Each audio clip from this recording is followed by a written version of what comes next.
Hello and welcome to the 6th video podcast in Canadian history. Well, we're here. This is the big one. This is where we see the modern country of Canada born in 1867. This lecture podcast is going to be covering the 1800s and the aftermath of the American Revolution. In the years that follow the American Revolution, we'll see British North America completely reorganize itself, and it will even go through a couple of rebellions of its own. We'll also see where the United States and Britain, or the fledgling Canada, go to war again in the War of 1812. And all of this will be a lead up to the moment when Canada is born in 1867. We'll see the country push out west. We'll also see the country displace Native people and lots of terrible things too. So we got a lot to cover, so let's just jump in and get started. The learning outcomes for this podcast are: Number 1, describe the impact of the War of 1812 in North America.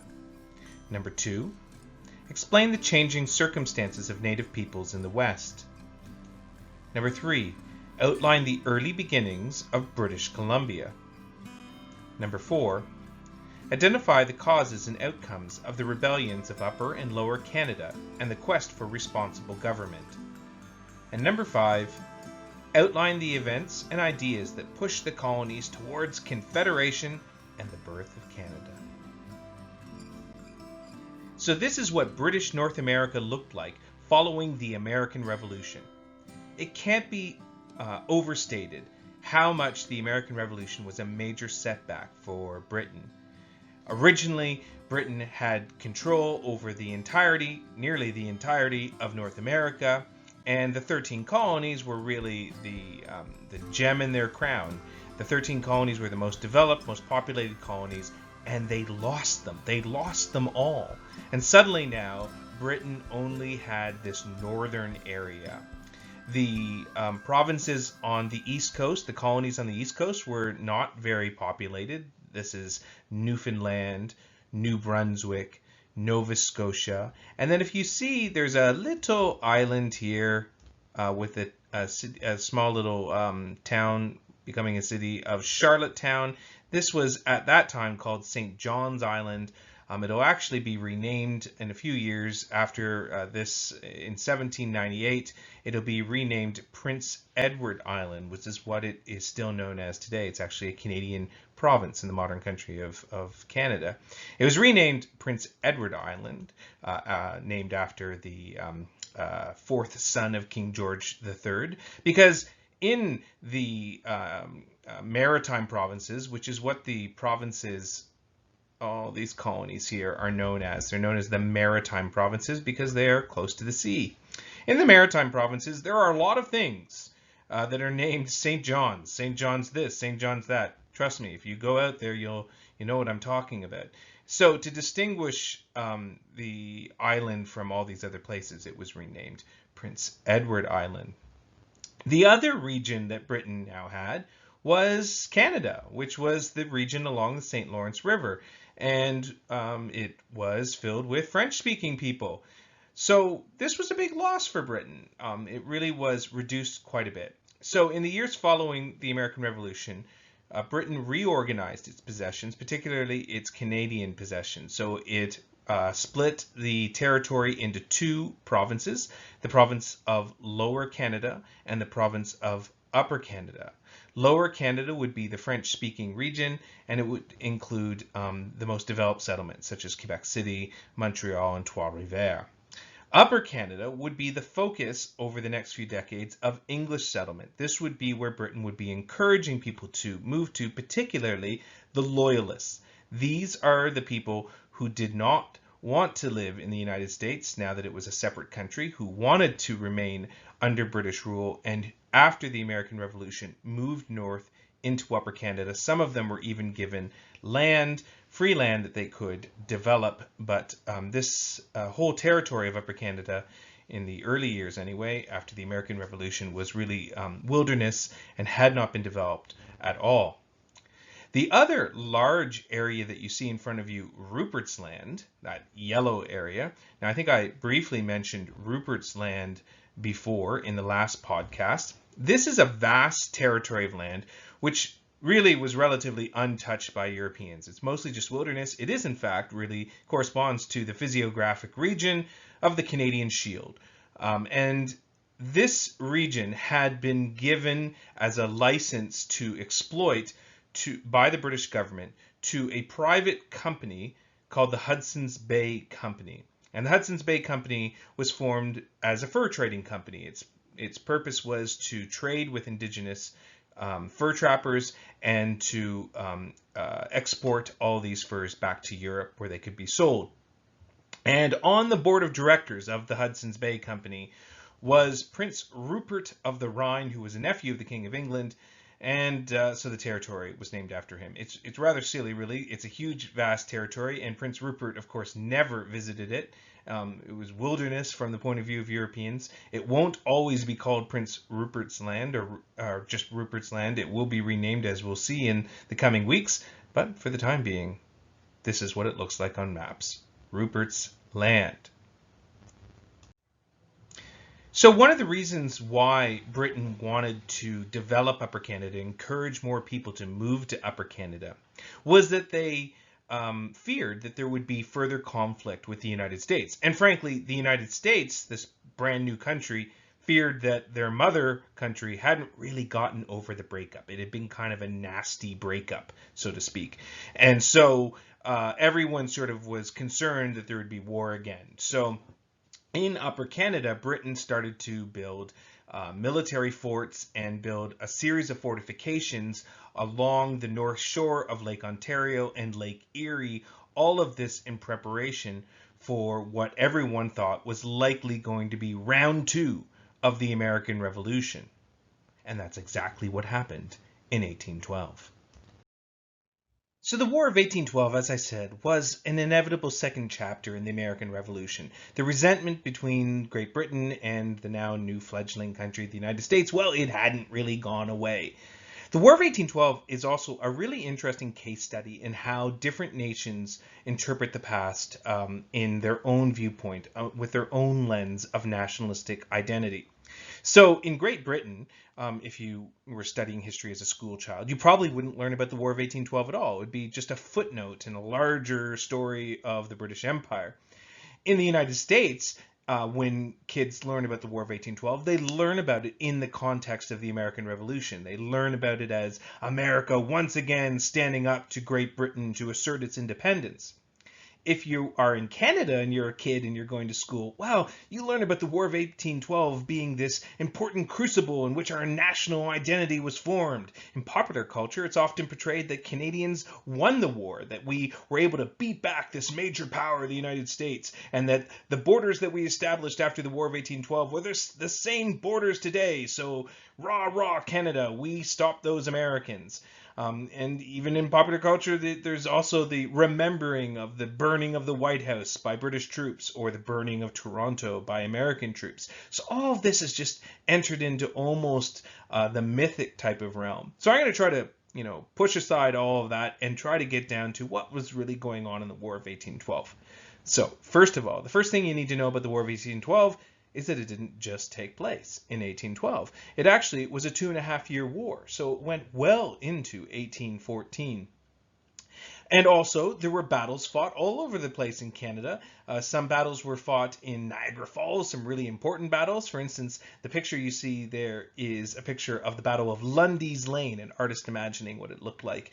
If you've ever been to Niagara Falls, Ontario, Lundy's Lane is one of the major strips, one of the major streets in the city. And so it's really kind of cool, imagining a massive battle there, but it's true, there really was one. And of course, there was a major battle just outside in the harbor of Toronto, which was called York at that time. So why did the War of 1812 happen? So I talked about that lingering resentment, but there are some more pragmatic reasons why the war actually took place. One of the biggest reasons has to do with the Napoleonic War going on in Europe. So Europe at the time was being shaken to its core by the invasions of Napoleon's armies. Napoleon was the Emperor of France. He had gained control of the country after the French Revolution. and his armies basically were marching and invading all across Europe. Britain was at war against Napoleonic France. Now, at that same time, we have this brand new fledgling country in the United States. They're trying to establish themselves on the world stage, and they don't want any part of the conflict going on in Europe. So they remain officially neutral. And as such, since they're neutral, they continue to trade with Napoleonic France. And this really pissed off Britain because Britain was at war with Napoleon and at war with France. So Britain started to intercept American ships and seize their cargo on their way across the ocean. And this, of course, infuriated the Americans. To make matters worse, the British didn't just seize the cargo, they actually forced the American sailors to join the British Navy. So this is one of the major reasons. This was something that was debated at the American Congress. What are we going to do about this? Are we going to stand for this sort of treatment? So that was one major thing. The next major thing was that Britain was basically making the lives of Americans a little bit more difficult. And they were doing that by helping the indigenous tribes resist American expansion. So Americans were keen to expand their country westward. And all the indigenous tribes that were already living there, of course, really didn't want to give up their land to the Americans. Well, the British really kind of exasperated that situation further by supporting the indigenous tribes. So they were giving them weapons, they were helping them out in any way that they could. And of course, the Americans were furious with Britain involving themselves in something that the Americans considered none of their business. And the final thing really comes on the American side, and that's this idea that the revolution wasn't complete, that the American Revolution really should have freed all the British colonies of North America, that all of North America is destined to be part of the United States. Sometimes they talk about this being the manifest destiny of the United States, and this was a topic of conversation frequently in the late 1700s, early 1800s in the United States, so that it was the destiny that we would annex Canada and the United States would be all of North America. So those are the three main reasons. One, Britain keeps seizing American ships that are trading with Napoleon and seizing their sailors and making them join the British Navy. British support for the indigenous tribes that were resisting American expansion. And number three, the idea in the United States that really they just want to annex all of Canada from Britain so that Britain has nothing in the Americas. So this is a painting depicting one of the pivotal battles during the War of 1812, the Battle of York, present-day Toronto. So this battle was fought on April 27th, 1813. The Americans managed to come ashore to the west of Toronto. They attacked the city and the fort. The British troops, which were supported by Indigenous allies, weren't able to hold the fort, and they had to flee, leaving to Kingston, and the Americans went into the town. And they burned it. They burned the town down to the ground. And the British vowed after this that one day they would get revenge for this treachery that the Americans did. So this is a painting depicting another pivotal moment in the War of 1812. So this is just over a year after the Americans had burned York, present-day Toronto. And here we see the damage that had been done to the White House in Washington, D.C.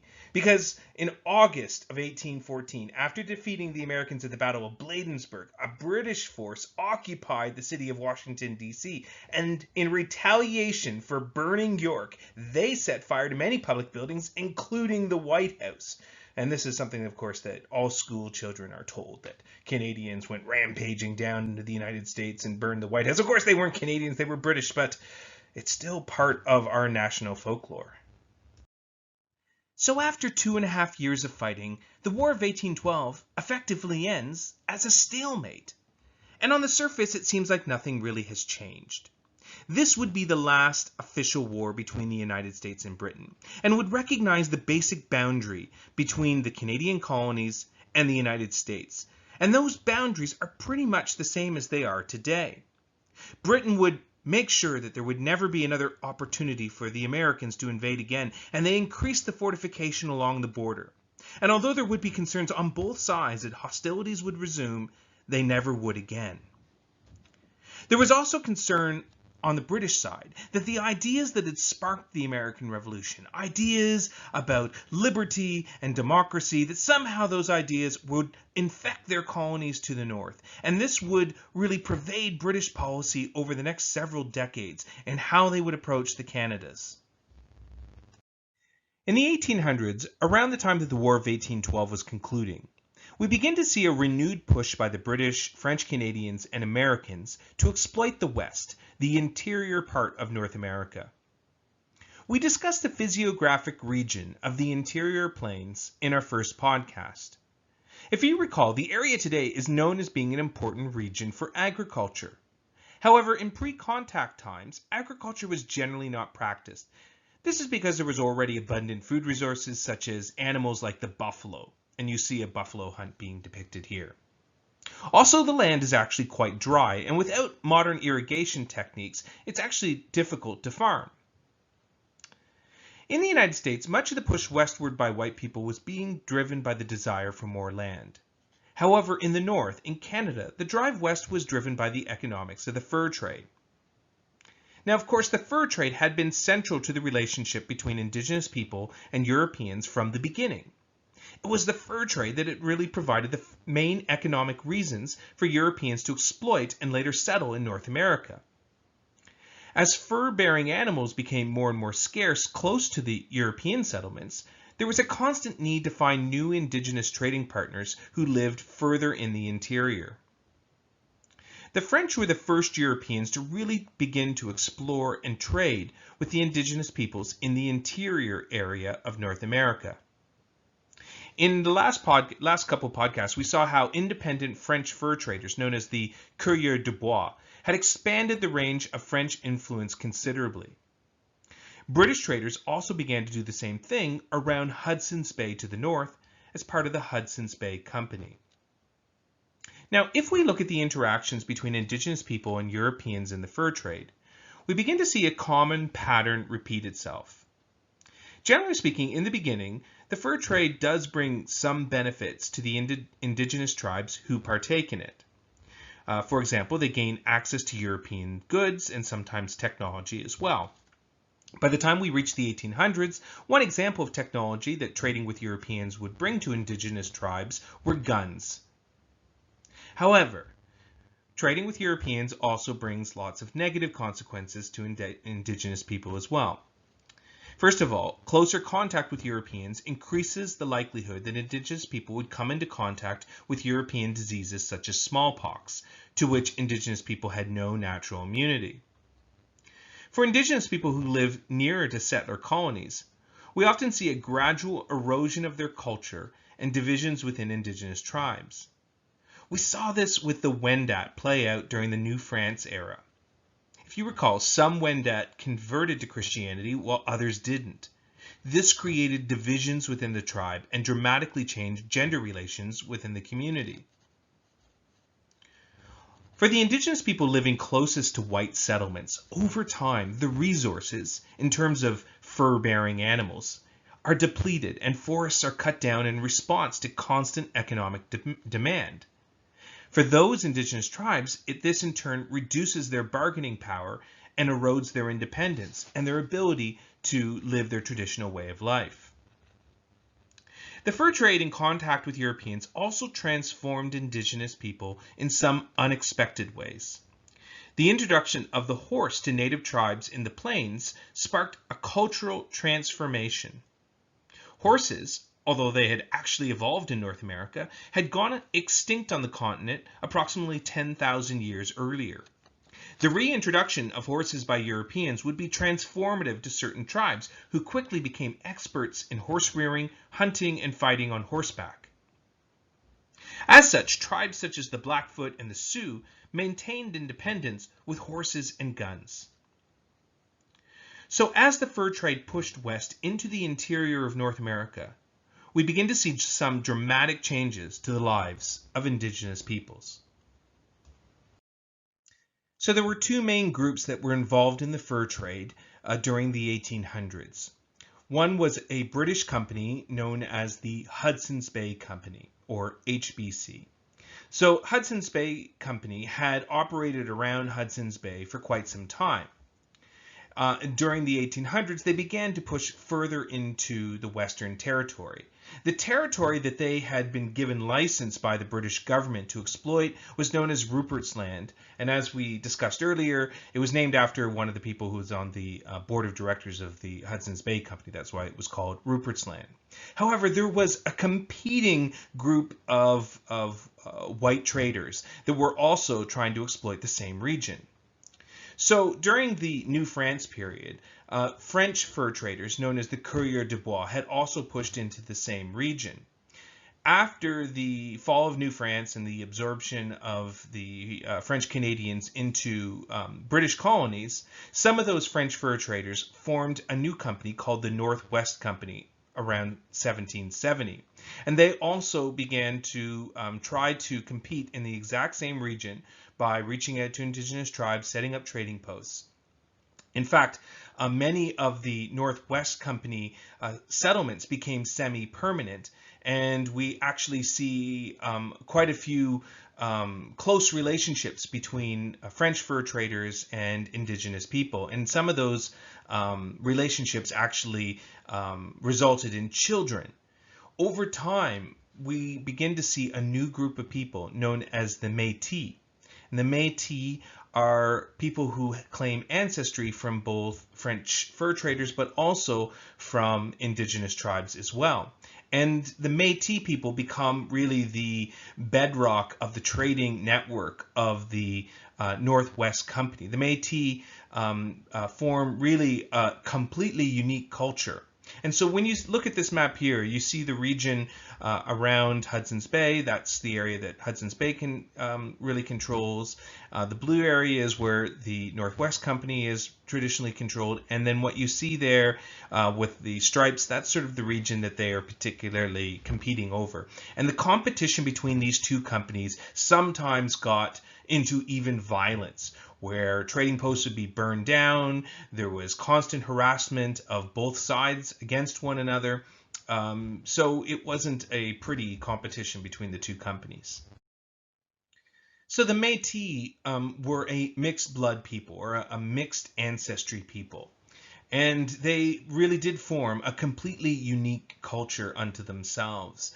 These were people who would have not really been welcomed back in the European major white settlements to the east, but they also found themselves treated somewhat as outsiders to traditional indigenous communities as well too. And thus over time we start to see communities made up almost entirely of Métis in the western area of Canada. They formed, as I said, a key role in how the Northwest Company was able to leverage their trading networks and compete against the Hudson's Bay Company. And here you see an image of a Métis man, and it has there's cultural elements of both Europeans and of indigenous people in their clothing and in their cultural practices. Generally, the Métis were Christian, and usually because they were descendant of French fur traders, they followed the branch of Christianity known as Catholicism. Usually they spoke French as well. However, they frequently survived with the buffalo hunt and lived a lifestyle that was much more closely to a traditional indigenous lifestyle compared to Europeans. So the competition between HBC, the Hudson's Bay Company, and the Northwest Company really reached a boiling point when Hudson's Bay Company decided to found a new settlement on the Red River in an area which one day, far in the future, will be known as the province of Manitoba. And the Red River settlement today is essentially what the city of Winnipeg is built on top of. And it founded this new settlement in 1812. Now, the reason why this was a sticking point between the two companies is the Hudson's Bay Company created this settlement deep within what was considered the territory of the Métis. And they did not consult the Métis, and they certainly didn't consult the Northwest Company. And this settlement was meant to be a settlement for white fur traders, white people only. And so this was really a direct confrontation to the Métis people who lived in the region and to the Northwest Company in more general terms. And this immediately further exasperated the conflict between the two groups during the early 1800s. But the Métis people were able to continue to survive in part because they had the backing of the Northwest Company with their head offices back in Montreal. Then the worst possible thing that could be imagined from the point of view of the Métis happened. The Hudson's Bay Company and the Northwest Company merged into one company. Burger King and McDonald's joined forces. Coca-Cola and Pepsi became one company. The merger of the two companies in 1821 was disastrous from the point of view of the Métis. So why did they merge? In the first place, well, because the two companies were wasting a lot of resources fighting against one another. And it made economic sense from the point of view of the white company owners back in Toronto and Montreal to just simply start to get along and to realize that they had a common interest in exploiting the fur trade together.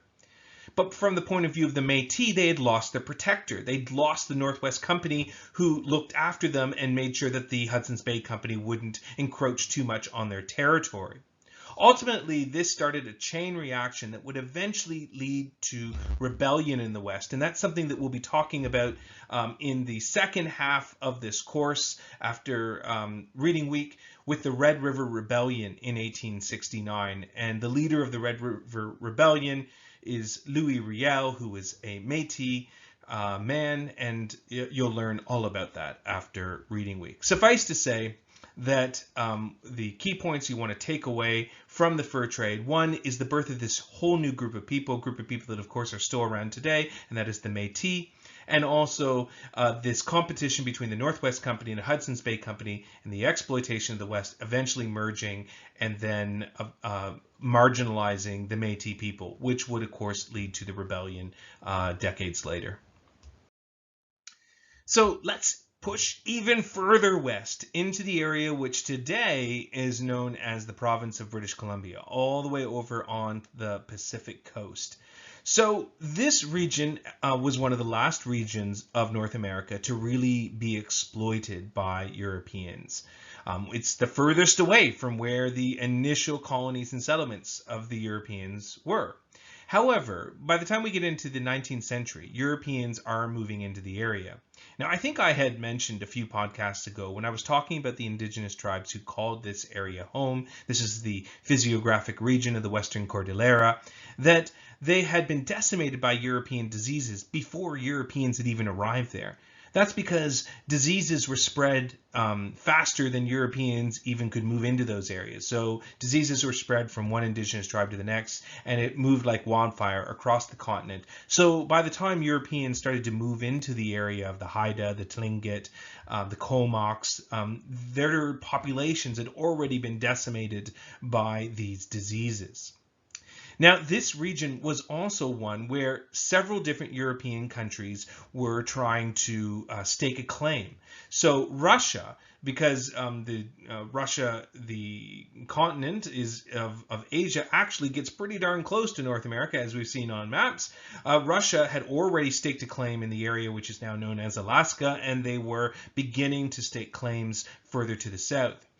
From the south, the Spanish were also moving up and beginning to explore and stake claims as well. The British and the Americans all were competing for the same basic territory.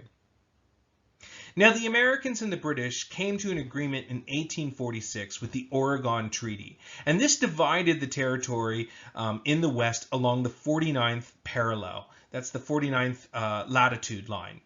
And this was a really important step because it essentially spelled out how each of the two powers would exploit this land. This was before really either country had really heavily moved into those regions, but they, by establishing the division along the 49th parallel, which by the way is still the border between Canada and the United States today, they were establishing a framework for how they would exploit it in the future.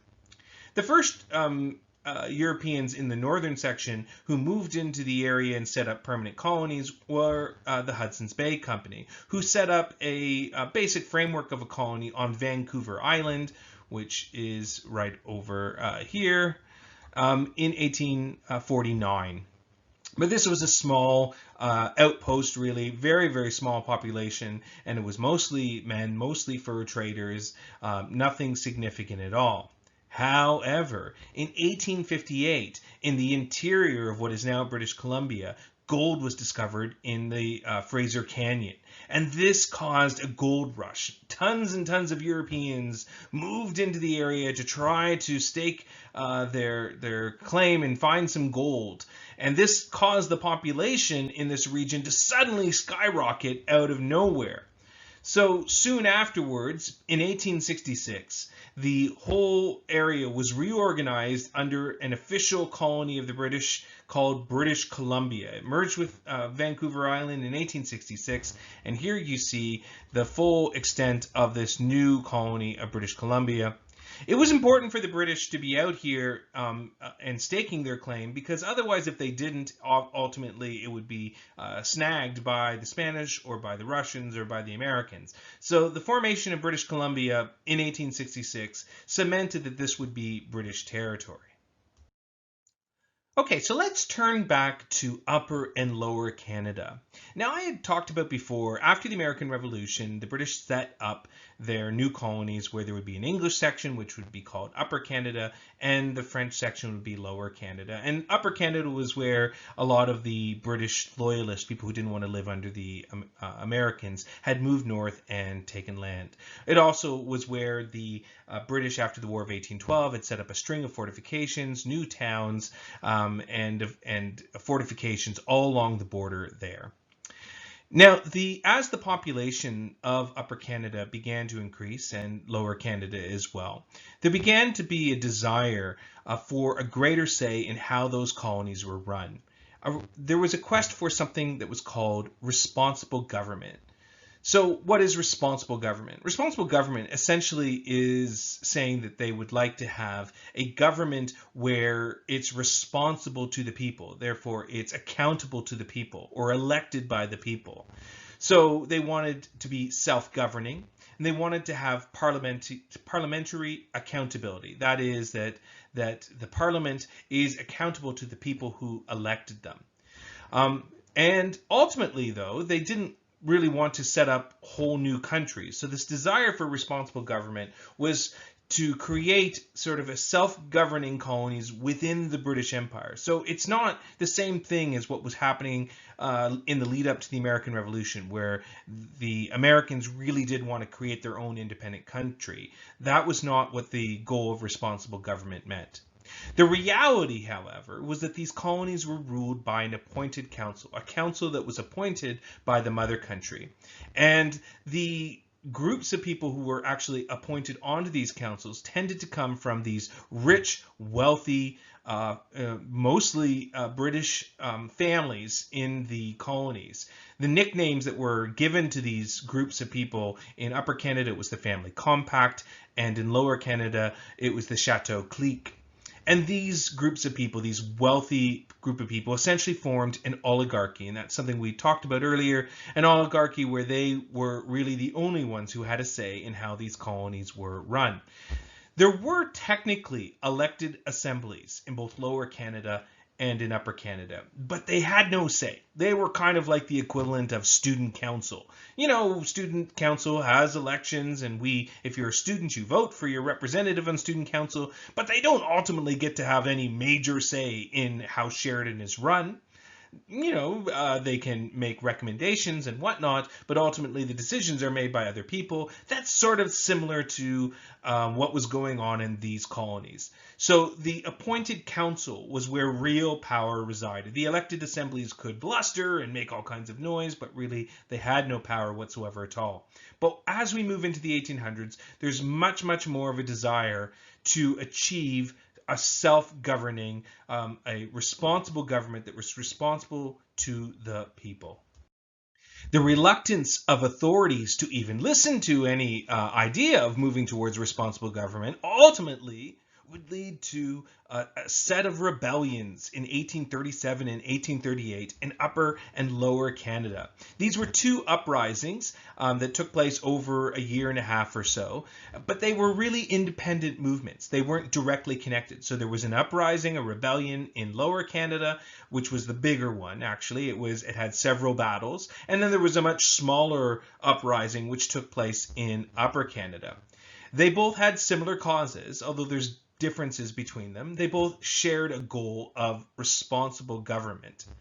The Lower Canada Rebellion was led by a man named Louis-Joseph Papineau, and the Upper Canada Rebellion was led by a man named William Lyon Mackenzie. Now, I'm just going to give you a few details about the differences between those two rebellions.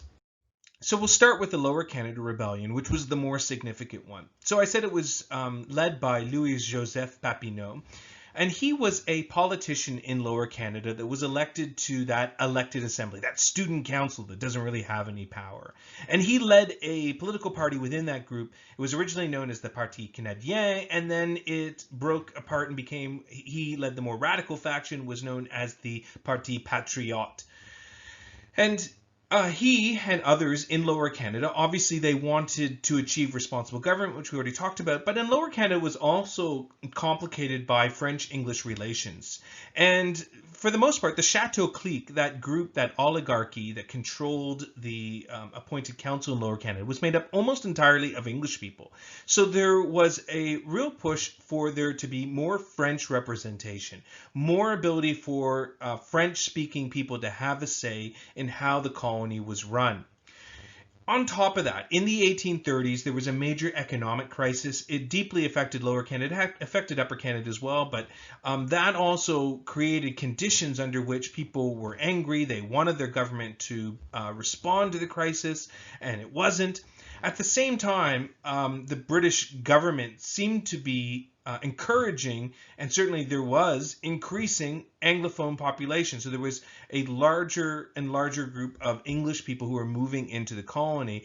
And in many cases, a lot of these new immigrants, they were poor, they were coming from other parts of the British Isles, and there was an epidemic of cholera that came with many of the immigrants who were coming into Montreal and Quebec, and this cholera epidemic killed many French Canadians as well. Cholera is a nasty, nasty way of dying. It's basically having diarrhea to death, is I guess the best way to put it, which is really, no one wants to poop themselves to death. That's pretty darn awful if you ask me.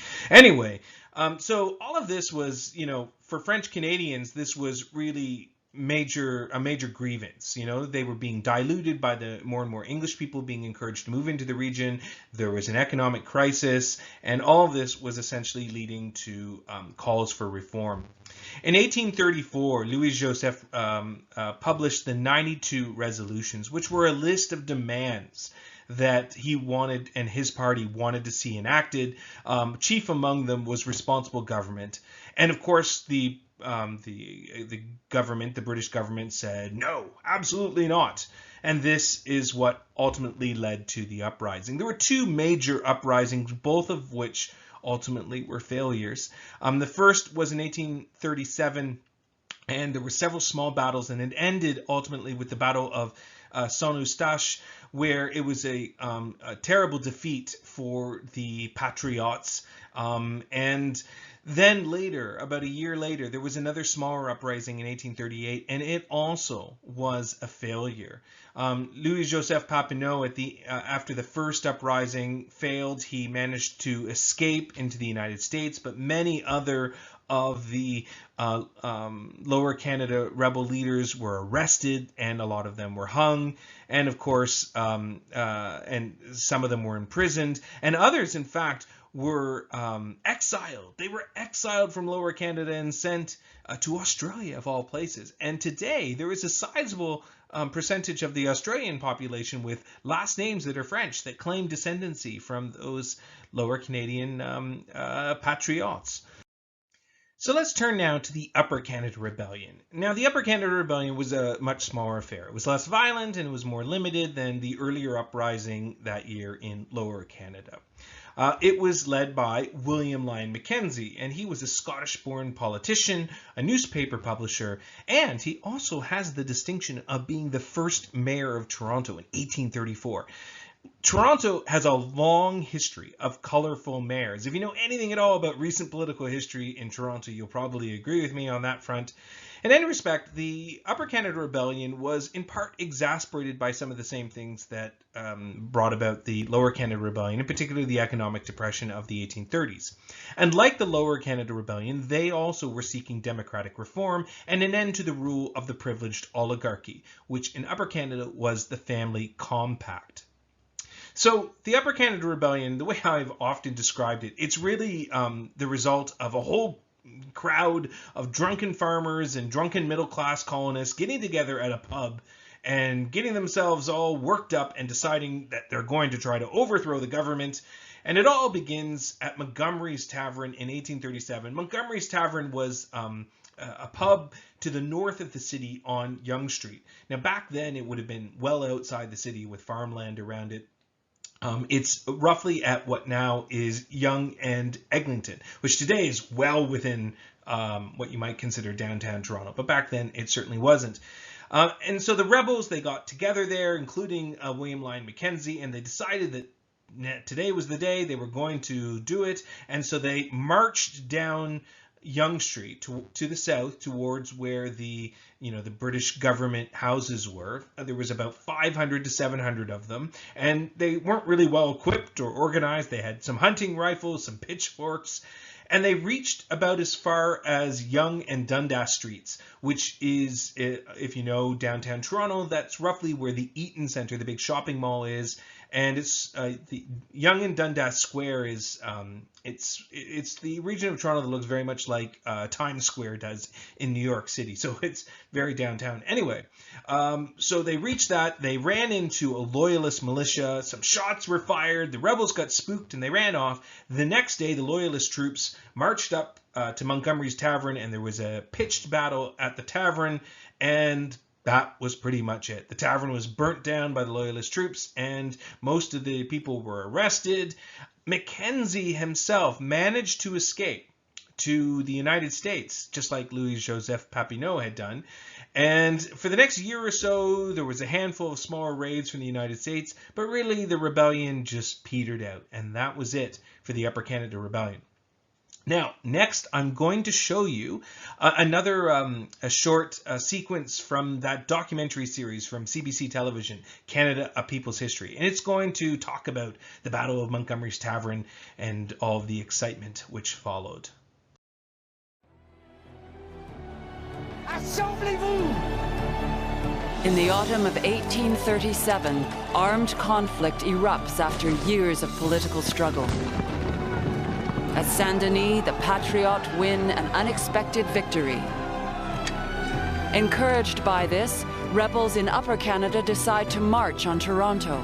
Would you live and die a slave? These men are desperate to win what they have dreamed of for years. Fire!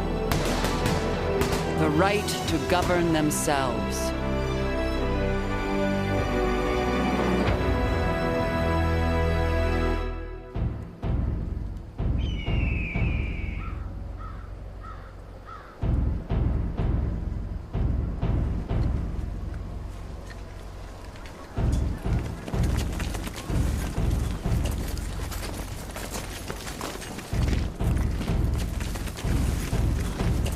November 25th, 1837. The British Army is determined to crush the Patriot resistance. The fate of the rebellion will be decided at Saint-Charles in the Richelieu Valley. Fire! Fire! For that! Fire! Jean-Philippe Boucher-Belleville is one of the 250 rebels. We were on the defensive. There was no doubt about it. And for us, the whole question came down to this. Were we to yield up our property, our women and children, to a horde of barbarians without so much as a struggle? To barbarians who had come not to obey the law, but to plunder us by fire and sword and fill their own pockets.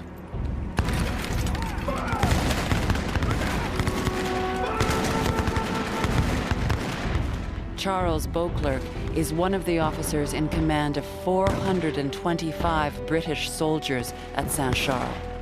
Colonel Wetherall hoped that a display of his force would induce some defection among the infatuated people. But unfortunately for the sake of humanity, it was far otherwise. This gave rise to an order for the 3 center companies to fix bayonets and charge the works. Company! Experience!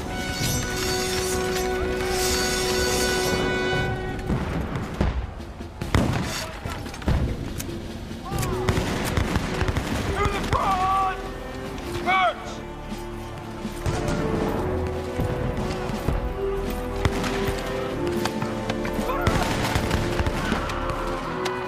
Covered by their comrades' fire, the Royal Scots, one of Britain's fiercest regiments, close ranks and advance on the barricade. After 2 straight hours of continuous gunfire from both sides, the troops charged with bayonets.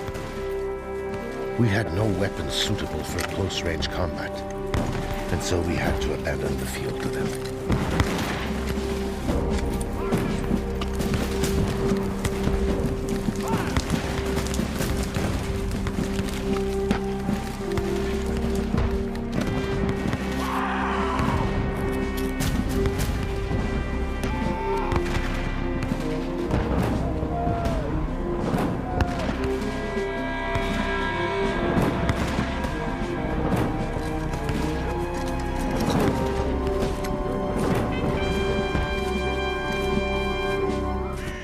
Most of the Patriots surrender, Lieutenant! Move your platoon forward and take care of the prisoners! but others refuse to admit defeat.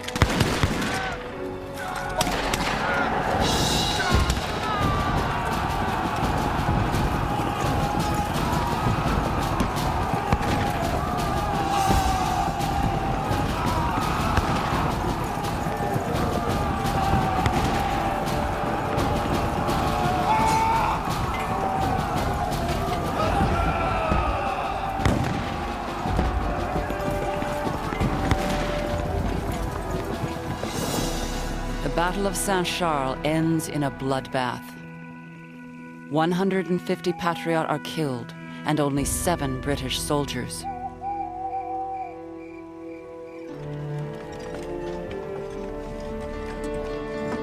News of the clash in the Richelieu Valley reaches Upper Canada.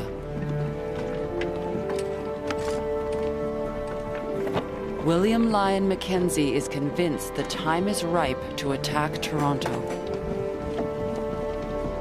In the absence of British troops, he hopes to seize power and form a provisional government. Most of Mackenzie's followers are disaffected farmers. He summons them to Montgomery's Tavern, a few miles north of Toronto.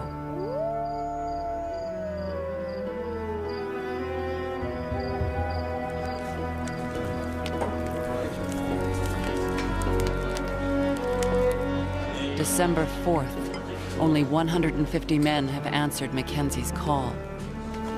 They are tired, famished, and poorly organized.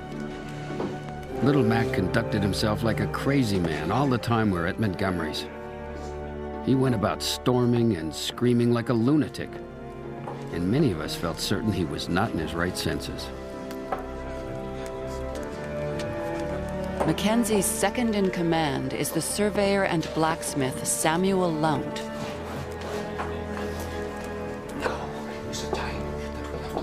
There's no one waiting for us. Now's the time to go, I'm telling you. They argue late into the night, unable to agree on a plan of attack.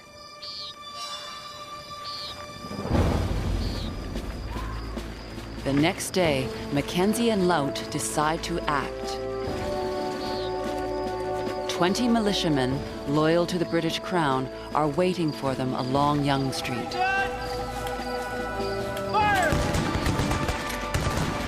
Colonel Lount and those in the front fired. instead of stepping to one side to make room for those behind to fire, fell flat on their faces. The next rank did the same thing. Many of the country people, when they saw the riflemen falling down and heard the firing, they imagined that those that fell were killed by the enemy's fire and took to their heels. Stop! We can take the city. Where are you going? Come back! Stand your ground, man! Stand your The ground! city would have been ours. In an hour, probably without firing a shot.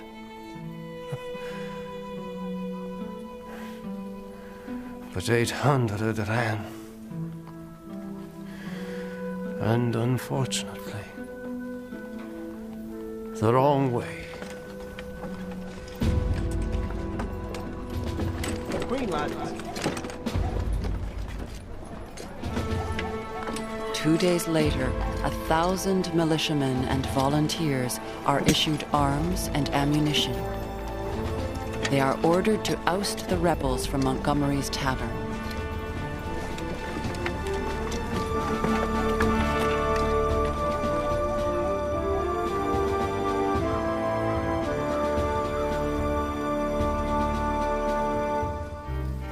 This time, it is Mackenzie's men who are waiting on Yonge Street. Half the rebels have firearms, the rest have only pikes and cudgels.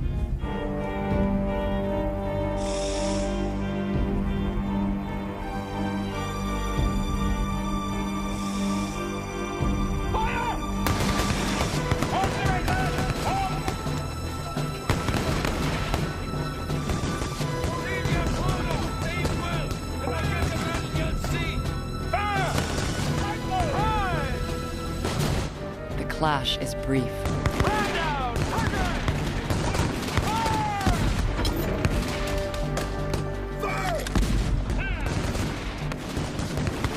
The rebels drop their weapons and flee. Stand your ground! Stand your ground!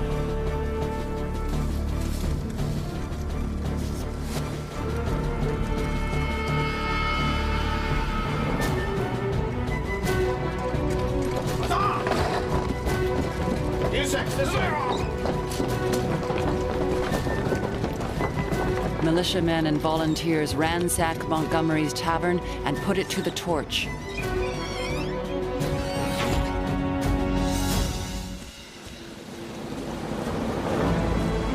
Mackenzie, along with some of his comrades, makes his way to the United States.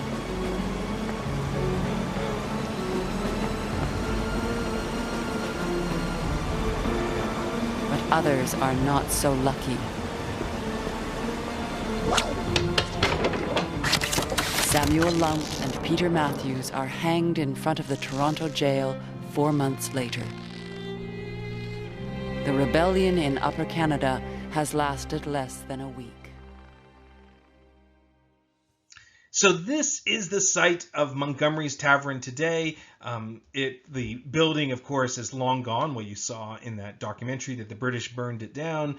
There was a post office, which is what you see the bottom part of the building. There was a post office for the longest time, built in the 20th century. And then more recently, they built a massive condo tower on top of the post office. But yes, this is the actual location of Montgomery's Tavern in Toronto. And here we have, this is Yonge and Dundas Streets. This is Yonge Dundas Square. And this is where all those years ago in 1837 that the rebels marching down Yonge Street ran into the militia, and there were the shots fired and they ran away. And you saw in the documentary that that was all like forested and stuff. Well, this is what it looks like today. Pretty big difference. So in the aftermath of the rebellions, several of the leaders were arrested. They were put on trial. Many of them were executed. Here you see an image of some of them being hung in Montreal. The two main leaders, William Lyon Mackenzie and Louis-Joseph Papineau, they both managed to escape, but many others didn't. Ultimately, both the rebellions in Lower Canada and in Upper Canada were colossal failures. They did not achieve their aims. They didn't achieve responsible government at all. Nevertheless, the British authorities were shocked. Shocked, I say. How could this have happened? How could the colonies have rebelled against the mother country? What had gone wrong? Well, they wanted to find out. So they sent a guy named Lord Durham. This is an image of him here. He was a British aristocrat, and he was sent to the colonies to try to figure out what had gone wrong and to produce a report. The report was known as the Durham Report, and in it, Durham made several recommendations to the British government about how to deal with the aftermath of the rebellions. First of all, he said, you know what? You should probably give them some responsible government. It probably wouldn't be that big of a deal, and then you'd be able to keep them in the British Empire, and everyone would be happy. Well, the British government didn't like that idea, so they didn't follow it at all. The other recommendation Durham made was that you needed to do something about the growing French nationalism in Lower Canada. And what he recommended was that you join the two provinces. You take Lower Canada and Upper Canada, and you just make them Canada. And the united province then would have an English majority. And so therefore, the French nationalism would be thwarted, so to speak. And so the British liked that. They thought that was a great idea. So in 1840, just 3 years after the rebellion, the Act of Union was passed, and Lower Canada and Upper Canada became one, the province of Canada.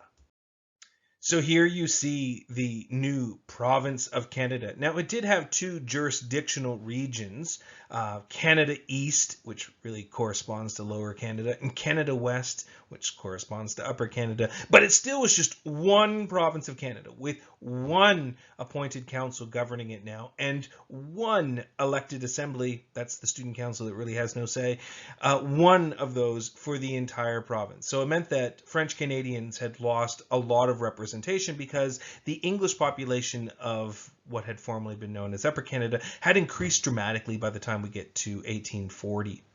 The capital of this new single province of Canada moved around a lot in the years following. It was in Montreal, it was in Kingston, it was in Toronto. No one could really agree where it should be, and part of the problem is that the French people wanted it in their region and the English people wanted it in their region. So what was this province of Canada like after the rebellions? Well, first of all, there was no responsible government, although that would eventually be achieved. Oh, spoiler alert, they would eventually get it. There was no responsible government initially. And pretty much everybody hated the Union, at least initially. So, as I had already indicated, the French had lost representation under this new plan, so they really disliked it. The English disliked it as well because it meant that, well, now they were joined with the French-speaking region, and they actually had to put up with a sizable proportion of the elected assembly being elected by French people, so they didn't like it either, and so basically it was universally unpopular. However, there were two individuals in particular who would work together in order to change things, and that was Robert Baldwin and Louis Hippolyte Lafontaine. Robert Baldwin was an English politician. His family was really part of that oligarchy, the family compact, but he had chosen a different path for himself, and he wanted to see reform. On the other side was Louis Hippolyte Lafontaine, and he was a French politician. He'd been a follower of Papineau and a French nationalist, and yet the two of them became fast friends, and they worked together to create the conditions under which responsible government could take place. They became part of a reforming party in the province of Canada, in the elected assembly of the province of Canada. And in fact, when Lafontaine found that he was being thwarted at being elected in the French-speaking region, Baldwin invited him to come and run in Toronto in the English-speaking region and get elected there. And together, the two of them really created an unstoppable movement towards responsible government, which we'll see. And I have a heritage minute which depicts their friendship. For whom do you vote? McCulloch! Laissez-nous passer! Nous avons le droit de voter! Lousy rebel! Governor Sydenham said your lot ain't got no rights to nothing! Oui, pour les bombes, ça va. Faut passer. Non, non. Pas de violence! Tu vas perdre donc! Tout ça n'est qu'une moquerie! Une moquerie, je te dis! Monsieur de Robert Baldwin? Il veut que je me présente dans un comté d'Ontario. Welcome to Toronto. Monsieur Baldwin, alors c'est bien vrai, vous m'offrez un de vos comtés ici à Toronto. Mr. Lafontaine, think of the history we'll make when a French-Canadian runs and wins in York. And they did make history. Together, Robert Baldwin and Louis Hippolyte Lafontaine would forge the basis of responsible government in Canada. So finally, in 1848, responsible government was achieved in some of the British colonies in North America. The first British colony to achieve responsible government was Nova Scotia in January of 1848, and then later that year in the province of Canada as well. Prince Edward Island followed in 1851, the province of New Brunswick in 1854, and finally Newfoundland in 1855. So why the change? Why did the British government finally, give up on the idea that they're going to have to so tightly manage these colonies from across the ocean? Well, probably the biggest reason is that colonies were becoming an economic burden. They weren't as important from a strategic point of view compared to the way that it had been in the 18th century when Britain had, been at rivals with France and Spain and other countries, and really managing them remotely was becoming expensive. The other issue is that the old trading system that had governed the way the colonies had operated for so long, the mercantile system, this is that trading bubble. I described it a few podcasts ago. It's how New France operated as well as the New England colonies. The idea is that under the mercantile system, the colonies are a market for your goods that you manufacture in the mother country. And in return, the colonies supply raw resources to the mother country that it can use to make stuff. And so this is this cycle that, is a loop. And the key to the mercantile system is you're not allowed to trade outside of it. So that meant the Canadian colonies are only allowed to trade with Britain and so forth. But the mercantile system started to break down. The United States now was an independent country and it was trading with whoever it wanted to. And Britain also wanted to be able to get its raw resources from wherever was the cheapest place to get it from. They didn't want to always have to be compelled to buy it from their Canadian colonies. So all that contributed to the breakdown of the mercantile system, which essentially meant that Canada and the Canadian colonies could trade with whoever they wanted and so forth. So the end of the mercantile system ended the necessity for a really tight-knit control over the colonies.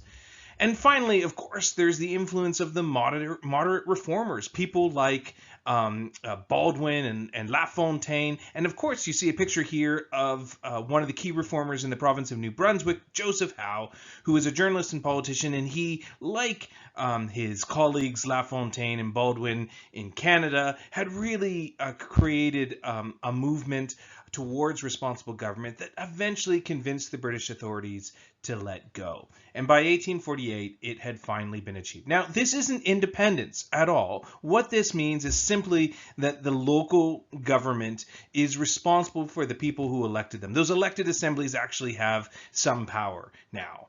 And it does not mean that the colonies are independent. They're not individual countries. They are still part of the British Empire, but it does give them a degree of autonomy that they did not have before. Does your Majesty really agree that your Governor-General, the Queen's own Viceroy in Canada, should be overruled by the elected members? Yes, Lord Melbourne. We assure you we do agree. You mean to say that Victoria of Great Britain would give up her royal power to some obscure politician from Montreal or Toronto? Lord Melbourne, Monsieur Lafontaine and Mr. Baldwin are trying to bring harmony to the colony with this... What do they call it, Lord Melbourne? Responsible government, ma'am. Responsible government. Just so. Now, suppose we do not assent, Prime Minister. Well, that could mean another rebellion in the Canadas. Responsible government. Our Governor-General controlled by an elected assembly instead of by us. It's a Canadian idea. Pity, ma'am. Very well, Lord Melbourne. We think we know what we must do. So that was another Heritage Minute that was imagining Queen Victoria having a conversation with her chief ministers about the concept of responsible government, or allowing responsible government in the colonies. And as we saw, she eventually agreed to it. And of course, in 1848, responsible government became a reality in New Brunswick, then later in Canada, and then later in some of the other British colonies as well, too. So what did these reform governments that now finally had a degree of autonomy and control, what did they do once they were in power? Well, the first thing they did was they attacked the old privileges that the family compact and the Chateau clique had enjoyed. They got rid of any laws or regulations which favored that wealthy oligarchy.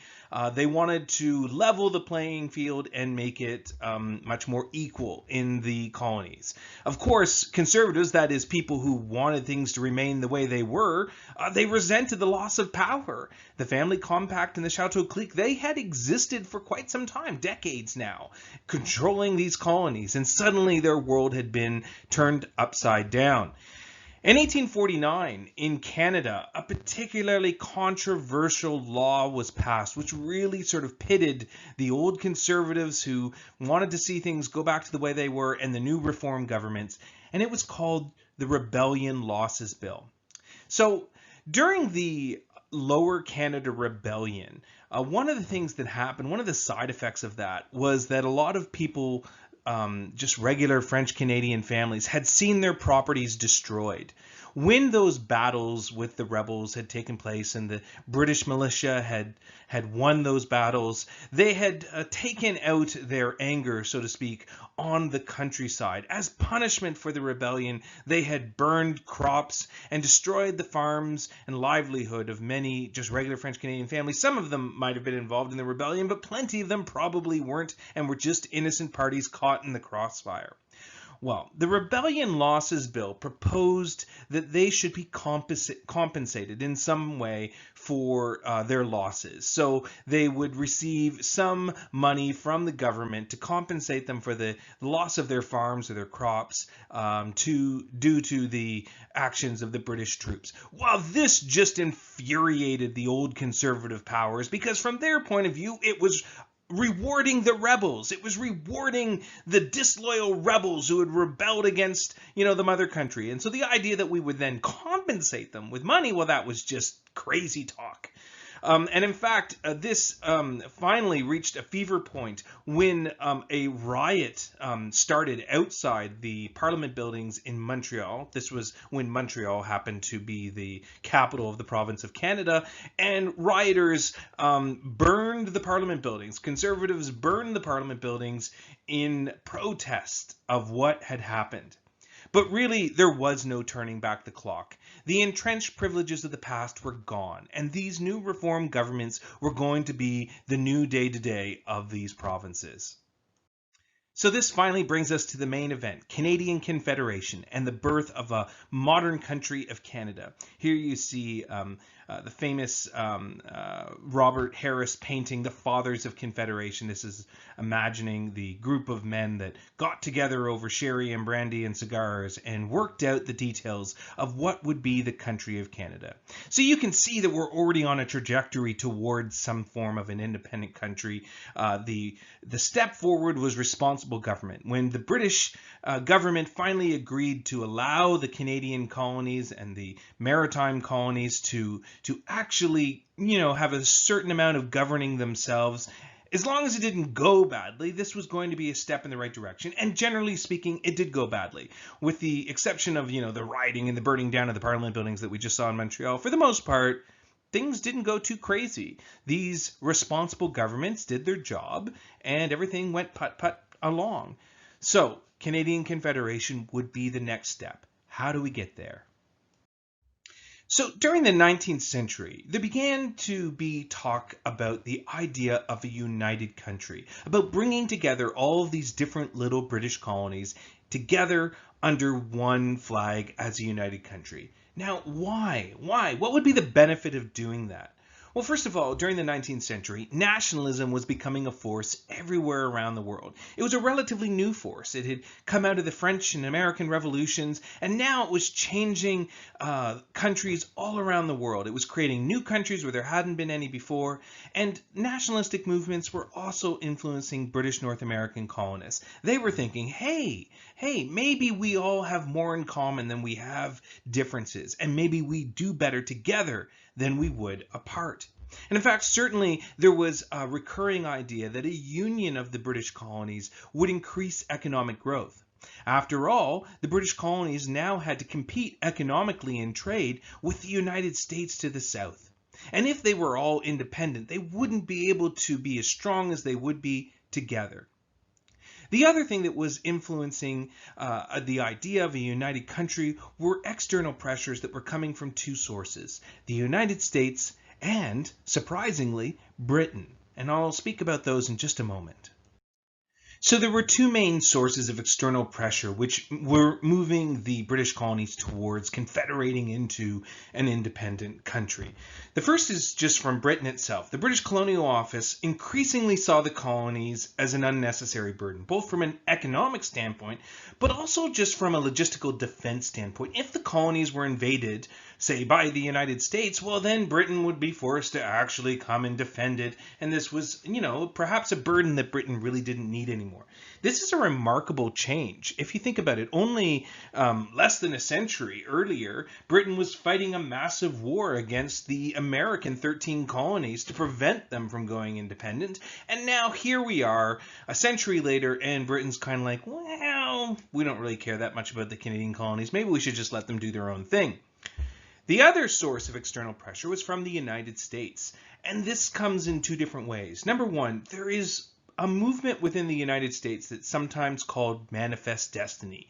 And this is this idea, this long-held idea, that the American Revolution had been incomplete, that the British colonies to the north are destined to become part of the United States. And really, we should just rush that along by invading Canada. There was actual serious talk about mounting another invasion of Canada. The next factor with the United States is that in the 1860s, the United States broke apart into civil war. At heart of the Civil War was the debate about slavery. The southern part of the United States, their entire economy was based on the forced subjugation of African Americans and keeping them as slaves. And the North had begun to move away from slavery and was entering into a new industrialized economy. And the two sides couldn't reconcile that. In the North, the northern United States really wanted to see all the slaves freed, and the South wanted to keep things the way they were. And the United States fell into a horrible, bitter, and bloody civil war that lasted for 4 long years. During that time, there was very serious talk about invading Canada because it was seen that at least some, particularly in Montreal, were helping or aiding in some way the southern United States. So Abraham Lincoln, the president of the northern part, actually drew up plans to invade Canada. Now, those plans never actually came to fruition, but the reality is the British colonies were vulnerable as they were independent, because if they joined together, they could provide a more united front against a possible American invasion. So all these reasons were building about this idea that maybe the British colonies need to unite together. And this brings us to the 3 principal architects of the creation of Canada as a country. These 3 fellows, John A. Macdonald, George Brown, and George Etienne Cartier. So these 3 guys, first of all, what you have to know is that they hated one another. They couldn't stand each other. They were all politicians. George Brown and John A. Macdonald were from the English part of the province of Canada, and Georges-Étienne Cartier was from the French part of Canada. John A. Macdonald was a conservative. He generally, his party allied itself more with the traditional British side of things. George Brown was a reformer. He wanted to see major economic changes done to the province. And Georges-Étienne Cartier, he was his biggest concern was preserving the French language and culture and achieving a certain amount of rights for French people living within the province. Now, John A. Macdonald was a racist alcoholic. George Brown was racist against French people, was generally not a nice person either. It's amazing that these three guys basically found their way to getting along enough to form a country. During their political days, particularly John A. Macdonald and George Brown, were bitter enemies with one another. They were on opposite sides of the political aisle, so to speak. Yet they all came together. So what really caused it? So it starts with George Brown. George Brown went on a trip to London, England, and there he overheard in the British Parliament people talking about the burden of Canada and how really maybe they should cut Canada loose.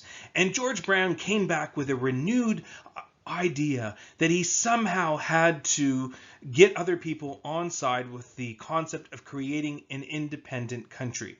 And so he went to his arch enemy, John A. Macdonald, and he was able to convince John A. Macdonald that only together, the two of them, because they represented such opposite sides of everything, but if they worked together, that they could somehow form a country. But John A. Macdonald recognized that it couldn't just be a push from the English side. And so John A. reached out to Georges-Étienne Cartier, a popular French politician, and these three people who disliked each other immensely finally agreed that the idea of a country of Canada was in all of their interests.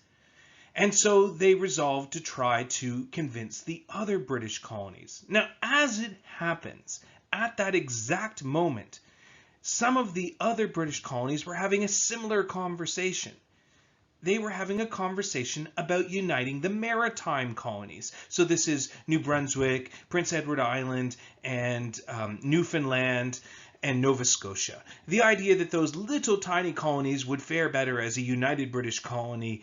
And so they were having a conference on Prince Edward Island in the city of Charlottetown. And John A., George Brown, and George Cartier said, we've got to go. We've got to party crash this. We've got to go to this conference and convince them that they should think bigger and that they should unite with all of Canada.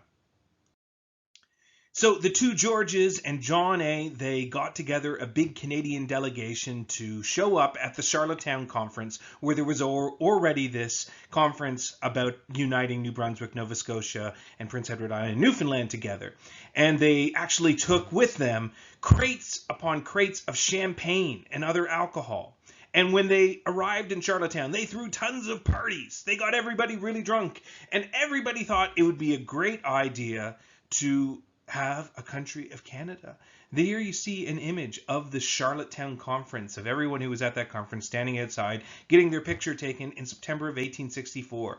Somehow, throughout all the partying, they all became good enough friends and decided that, yes, this was a great idea. The idea of uniting not just Canada, but all these other little provinces together into one country.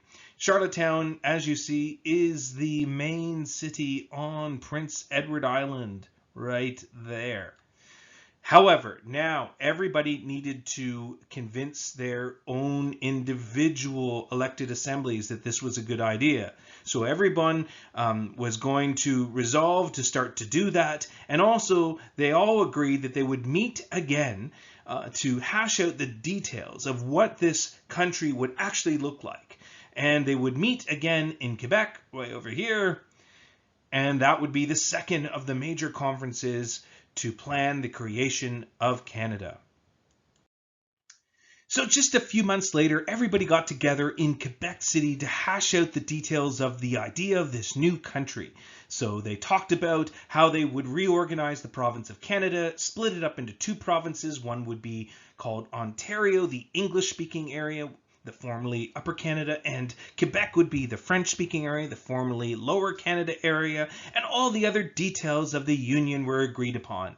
Now, back home, each politician set about to try to convince their elected assemblies that this was a great idea. And at the same time, representatives were sent to Britain to convince the British Parliament to also agree to this new venture. Careful, careful. That champagne cost a fortune. Mr. MacDonald, do you plan to bribe the entire delegation? Our methods may differ, Mr. Brown, but our objective is the same. My objective, sir, is honest talk. And mine is to win. Gentlemen, enough. We must convince the Maritimes or there will be no confederation. Aye, George. Today, civil war grips America. How long before they look to our borders again? Separated, the colonies are isolated and weak. But united. Just imagine. To the east, the Atlantic provinces, then Upper and Lower Canada, across the prairies to the Rockies and beyond. A new country made one by a railway from sea to sea. Gentlemen, the time for union is now. I ask you to take the dare. The Charlottetown Conference set Confederation in motion. On July 1st, 1867, Sir John A. Macdonald became Canada's first Prime Minister. So the British government agreed to this new idea, and in 1867, the British North America Act, or the BNA Act, which created the country of Canada, was passed.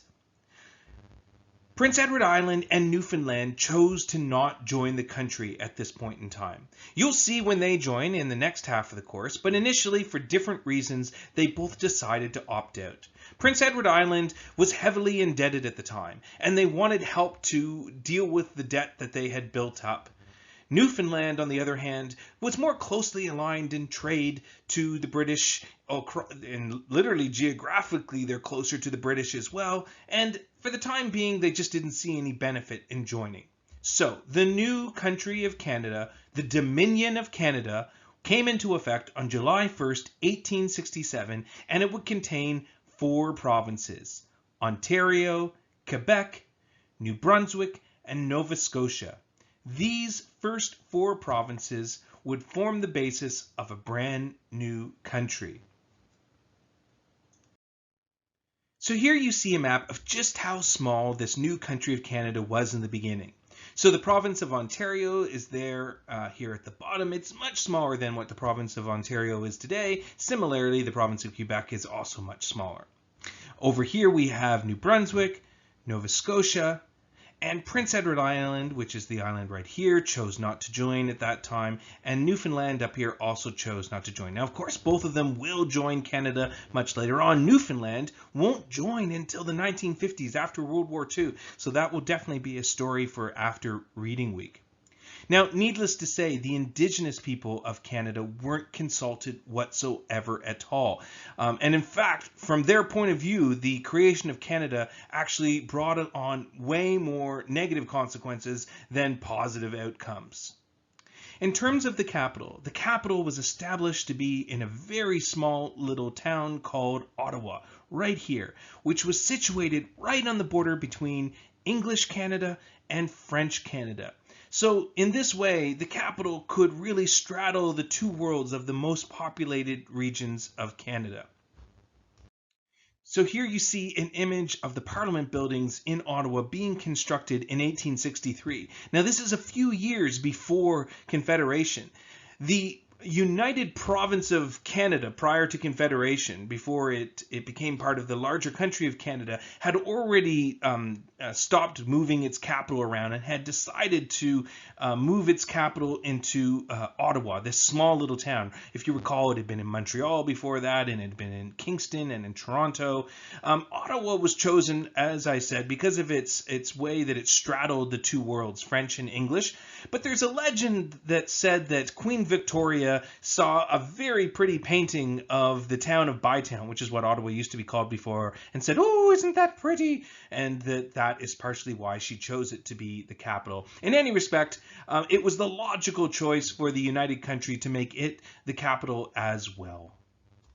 In the very first election of the brand new country of Canada, the Conservative Party won the most number of seats, and the leader of the Conservative Party was John A. Macdonald, and so he became the first Prime Minister of Canada, the first official Prime Minister of Canada. The first official opposition in government was the Liberal Party.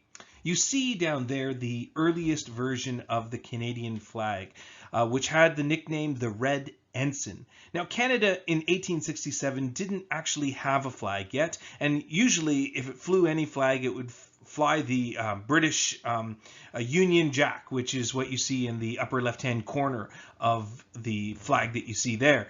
But by the 1860s, this already was being used as an unofficial flag on Canadian ships, and over time it eventually became the main flag.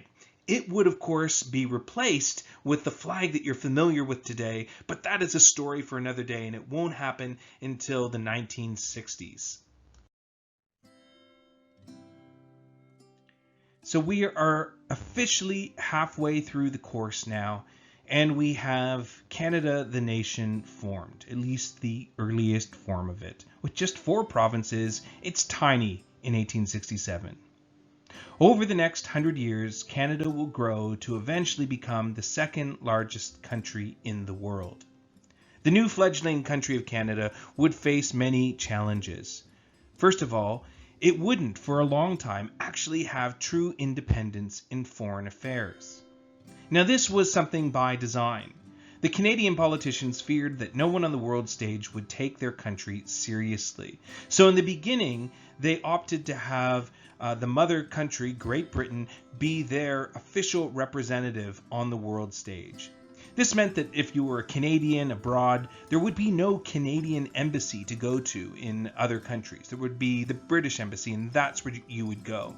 And in fact, if you were traveling, you would use a British passport until well into the 20th century, when Canada would finally get its own passport. So in foreign affairs, Canada wouldn't be independent immediately. Canada also found itself increasingly caught between 2 great powers, Britain and the United States. Both Britain for its cultural and traditional legacy, but the United States, as it grew bigger and bigger economically, couldn't be ignored either, and the competing interests between these 2 countries would test Canada at every turn. As Canada begins to expand into the West, it will face resistance from Indigenous people who, rightfully so, don't want to give up their land for this new country of Canada. And over the next 100 years, we would see continued oppression and subjugation of Indigenous people.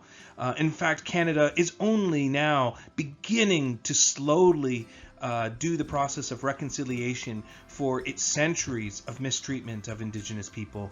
But that will be a topic that we'll be exploring in more detail after Reading Week. I hope you've enjoyed the first half of the course. Have a nice break.